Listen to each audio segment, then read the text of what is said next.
शेवगावमध्ये बालांबिका देवी यात्रेनिमित्त बालम टाकळी या ठिकाणी 15 जानेवारी रोजी सर्वरोग निदान महाशिबिर आयोजित करण्यात आले।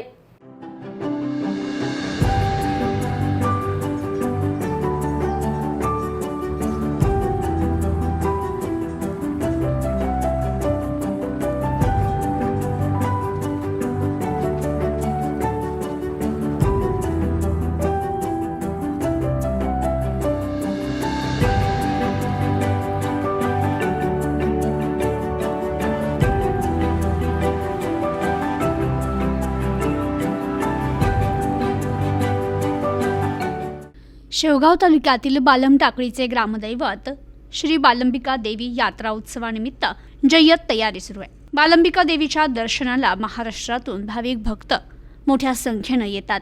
या भाविकांना मोफत आरोग्य सुविधेचा लाभ घेता यावा यासाठी यंदा मोफत सर्वरोग निदान महाशिबिर आयोजित करण्यात आले असून हे शिबिर बुधवारी 15 जानेवारी रोजी सकाळी 9 ते दुपारी 3 वाजेपर्यंत सुरू राहणार असून व्यंकटेश फाउंडेशन आणि व्यंकटेश मल्टीस्टेट तसेच सुरभी हॉस्पिटल यांच्या संयुक्त विद्यमाने राबविण्यात येत असलेल्या या शिबिराचा लाभ घ्यावा असं आवाहन व्यंकटेश मल्टीस्टेटचे चेअरमन कृष्णा मसुरे यांनी केले।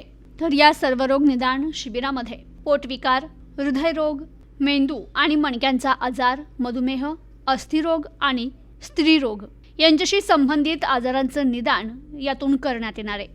यासाठी तज्ज्ञ डॉक्टरांची उपस्थिती देखील या शिबिरात असणार आहे। तर या महाशिबिरात अल्पदरात काही महत्त्वाचे स्कॅनही येथे करण्यात येणार आहे। 2D echo, endoscopy, x ray, colonoscopy, fibroscan, liver तपासणी, सिटी स्कॅन आणि पॅप्समियर, गर्भपिशवीच्या मुखाची कॅन्सर तपासणी आदींचा समावेश आहे। तसेच या महाशिबिरात मोफत नेत्र तपासणी, मोतीबिंदू शस्त्रक्रिया याचे देखील शिबिर घेण्यात येणार आहे। यासाठी सर्व पद्धतीची तयारी युद्ध पातळीवर सुरू असल्याची माहिती मसुरे यांनी दिली। शेवगाव तालुक्यातील बालम टाकळीमध्ये दरवर्षी पौष पौर्णिमेपासून बालंबिका देवीची यात्रा 3 दिवस सुरू असते।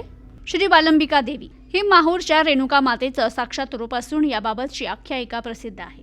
म्हणूनच महाराष्ट्राच्या कानाकोपऱ्यातून नवरात्र उत्सव आणि पौष पौर्णिमेला देवीच्या दर्शनासाठी लाखो भाविकांची उपस्थिती असते। Bureau report, news today 24।